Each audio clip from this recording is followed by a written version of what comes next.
कैसे देखते हैं? देखिए, मैं ये समझता हूँ कि जो हमारी मसल्ह अफवाज हैं उन्होंने हमेशा अपने मुल्क का कौम का शमला ऊपर रखा है, और कश्मीर की आज़ादी के लिए जब भी उनको मौका दिया गया या जो उनको अपॉर्चुनिटी मिली वो कभी पीछे नहीं रहे।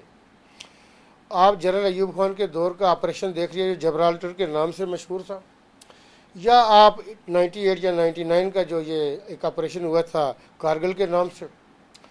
हमारे बड़े लोगों ने वहाँ पे कुर्बानी दी, शहादतें दी जब भी मौका मिला, लेकिन इसमें इन सारी चीज़ों के पीछे पॉलिटिकल मसाइल थे और पॉलिटिकल इश्यूज़ रहे। पॉलिटिकली हम उस तरह स्टैंड नहीं किया। मसल्ह अफवाज हमेशा सरबकफ रहती हैं, और उनकी कुर्बानियों को शहादतों का नतीजा है कि आप ये देख रहे हैं हमारे मुल्क में ये जो दहशत गर्दी का नासूर था, फ़ौज ने कौम के साथ मिल के इसको जड़ से उखाड़ा है। वो कुर्बानी देने के लिए तैयार होते हैं, और सिपा सालार ने जिस अज़म का मैं समझता हूँ कि अदा किया है वो हमेशा से रहता है। वो मुल्क और कौम उसके ऊपर यकीन रखते हैं, लेकिन इसके लिए ज़रूरी ये है कि पॉलिटिकली विल और कोशिशें जिनका दखल होना चाहिए वो कुछ कमज़ोर है, वो भी एक ही पेज के ऊपर आए। तो मैं ये समझता हूँ कि वो मैं दूर नहीं है। मैं कश्मीर के हवाले से बहुत ऑप्टिमिस्टिक हूँ कि हम हर हाल में कश्मीर को आज़ाद करवाएंगे। हम उस वक्त तो अधूरे हैं, मुकम्मल हो ही नहीं सकते। हमारा चैन और हमारा सुकून उस वक्त हो नहीं सकता जब तक कश्मीर आज़ाद न हो।